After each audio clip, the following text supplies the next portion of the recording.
The first magician to win America's Got Talent. He's celebrating his 10th year on the Las Vegas Strip.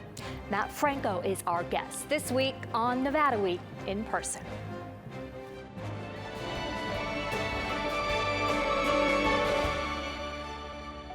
Support for Nevada Week in Person is provided by Senator William H. Hernstat. Welcome to Nevada Week in Person. I'm Amber Renee Dixon. Born in Rhode Island, a magic show on television inspired him to start learning magic. He'd perform for his kindergarten classmates and first perform in Las Vegas as a teenager. He's the season 9 winner of America's Got Talent, and his Las Vegas Strip show debuted in 2015 at the Link Hotel and Casino. Mat Franco, magician and animal advocate. Thank you for joining Nevada Week in Person. My pleasure. Thanks for having me. That animal advocate aspect is so important because I think that's how a lot of locals know you. So Sure. We'll get to that, but let's start with your show, Mat Franco Magic Reinvented Nightly, in its 10th year. Yeah. That's a big deal. Do you think it is? Yeah, it's surreal. I grew up watching magic on TV, and I just got locked into it, but all the magic I was watching was broadcast from Vegas. Whether I was watching David Copperfield or Lance Burton or Penn and Teller, it was all live from Vegas. So I start every night, every show, I say, you know, I passed on Disney World as a little kid, and I said, take me to Vegas to my parents, which comes off as a joke, but it's true for me. So I was watching magic all the time. That was my Saturday morning cartoons, right? Was magic. Yeah, so I actually have comically bad knowledge of like movies. There'll be like A-list celebrities at the show and people have to sort of point out who they are to me. But if there's a magician who was on TV even just once in the 90s, I'll recognize them immediately. And that's kind of unique knowledge, right? What do you It is. think the public's knowledge of magicians is? It's pretty small. I think now people are starting to realize there are different genres of magic and have developed different tastes and different styles of magic. But for a long time, I don't think people knew anything about that. It was just like, oh, magician, he must pull a rabbit out of a hat, which is really not what I do. No, I did hear you say that you had a poster of Las Vegas on your wall as a child. Yeah. When did you first get here? Did your parents bring you here? Yeah, so the Disney World, passing on Disney is true when it was time for a family vacation. So when I was 12, we came out to Las Vegas. That was my first time out here. And that's when I got the poster, and it lived on my wall ever since. Yeah. What did you think of Las Vegas as a 12-year-old? I loved it. Yeah. I mean, it was everything I wanted. I got to see Lance Burton in person and a few other shows, and I got to study at from a magician I grew up watching, Jeff McBride, who has a magic and mystery school here, still running for those who are interested in magic. So It's a school. Yeah, it's like they do online courses, they teach in person, they do everything now. And I ask because you are mostly self-taught, Yes. correct? Yeah. Is that the typical path? It's hard to say. I think everyone's path is a little different. For me, growing up in Rhode Island, I didn't have magicians around me. It's not Las Vegas, right? So I learned from studying from afar. I didn't have a mentor per se, but it's not uncommon to have mentorship in magic.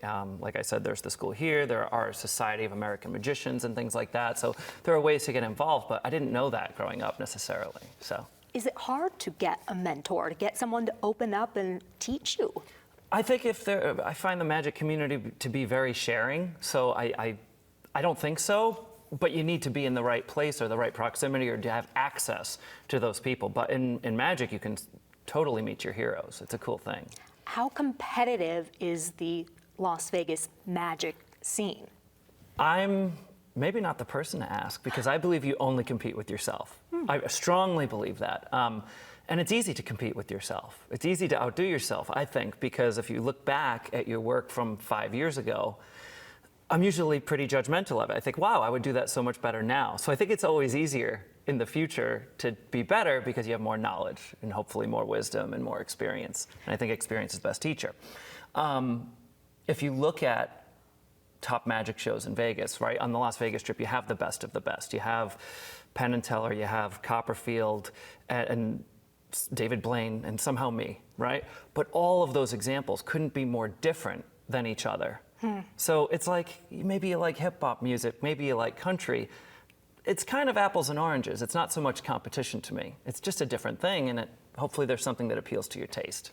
But do you find that the audiences who come to your show know exactly what kind of magic they're getting? Because you have talked about, the crowd can be a bachelor party, it can be a group of kids with their parents. Absolutely. That's a wild combination. Yeah, no, you get everything from people who have been planning their entire trip around coming to people who are dragged there and have no idea what they're about to experience. So you got to be ready to deliver an amazing show no matter what, especially in the Vegas landscape.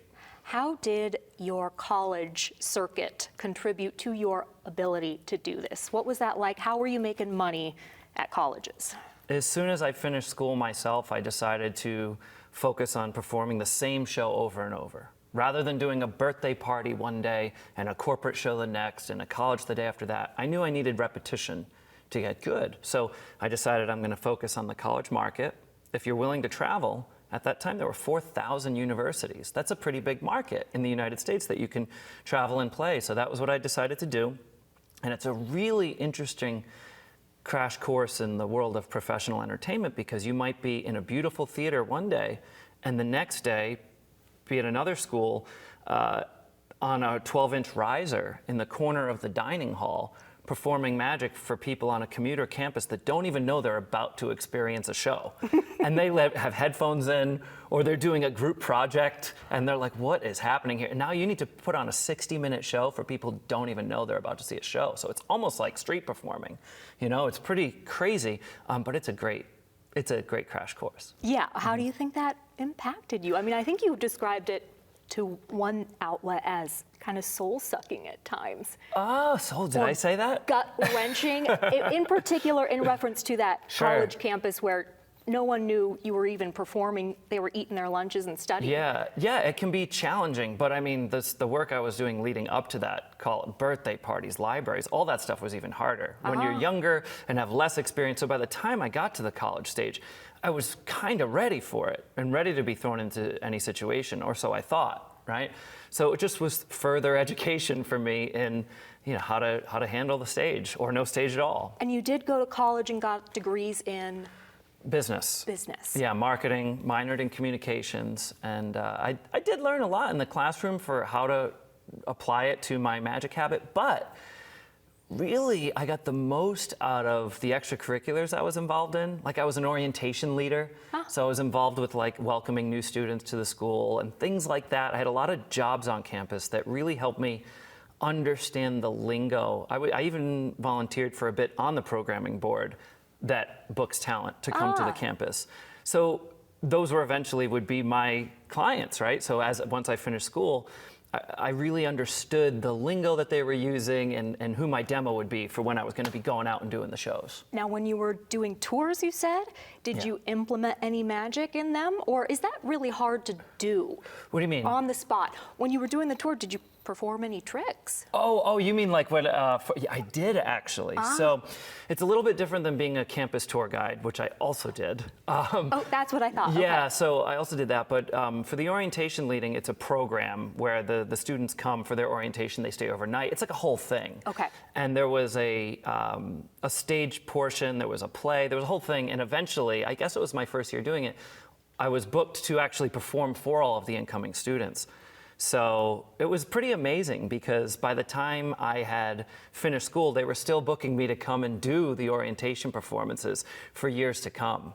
So it was really, that was kind of like my first at-home gig was the University of Rhode Island. Very cool. And in college is where you met your wife? Yes. How cool. Yeah. I think she told people back in 2019, like, I'm still the one in the audience with the biggest smile, laughing the loudest because I think he is the funniest. Does she still think that? I think she does. I think she does. And it's funny because she knows me the best, right? So it's funny she uses the word laugh or funny because people come to the show for the magic, but I think it is the humor and just the good times that keep people coming back, right? And like, for example, if you look at a great performer like let's say Donny Osmond, who's an amazing show. If you haven't seen it, see the show.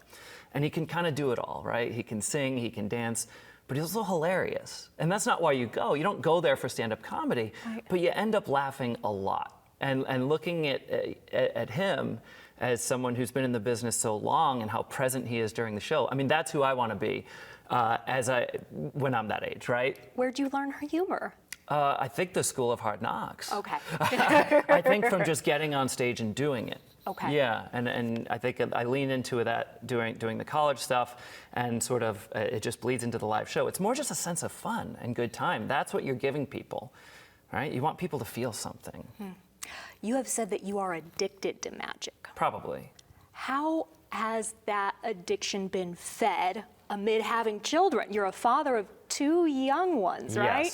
Yes. How old are they? I have a 2-year-old boy and a newborn girl. That's a lot of work. It is, very much so. How has that impacted your routine, your ability to practice magic whenever you want, I guess? Great question.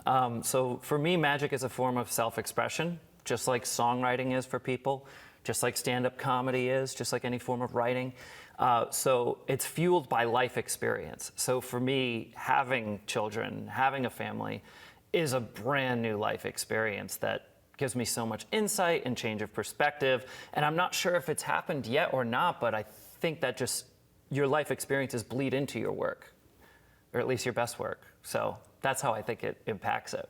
And so then with that in mind, your audience can expect a changing show in the coming years as they get older, but also that is part of the foundation of your show. You say reinvented nightly. Yeah. How did you come upon that philosophy for magic? That approach? Is that uncommon? I think so, yeah. Like the finale for the show changes nightly, so it keeps it really fresh for me. Being present in the moment keeps it fresh for me. There's so much audience interaction that it's never the same twice. So I think that's just part of kind of not letting it get stale, right? Especially doing, call it a few hundred shows a year. I always want it to feel new and exciting, and I always remember before I go out there that this could be someone's first time seeing magic ever in person. It could be their last time. No, it's true. So I want it to be a great experience for everyone. Only because they won't be able to see a show that'll match yours, right? Oh, well, sure. Okay, let's fit in your love of animals, Sure. your tremendous work with the Animal Foundation. How did that all come to be? So I have 4 dogs at home and a cat, and not to mention there are cats that also now live in the backyard, stray cats, because my wife feeds them on a daily basis. So the way I am about show business and magic, that's the way Tiana has always been about animals. So when I met her, she had her dog in her purse that she had from when she was a little girl. Wow. She was training sea lions, right? So like, What? yes. So that is Where? Why? Mystic Aquarium.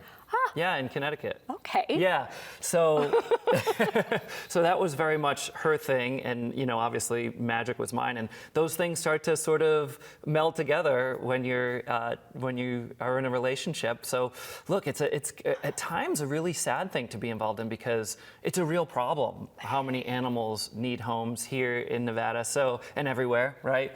So it just seemed like they don't have a voice, we can help be that voice for them. So we just had the big Best in Show event for Animal Foundation. We've done an annual supply drive for a number of years and raised a lot of money in supplies for the Animal Foundation, and done stuff with NSPCA as well. So always trying to give back, and our house is kind of full with rescuing the 4 dogs that we have at the moment. So we're trying to get the word out and get other people involved for fostering and all that stuff. Yeah, it's hard work, but so important. Absolutely. Yeah. But it's challenging to see how many animals really need help in homes, and when the shelters get overpacked. It's hard, but that's why we try to get the word out. Mat Franco, thank you so much for joining Nevada Week in Person. My pleasure. Thank you for having me.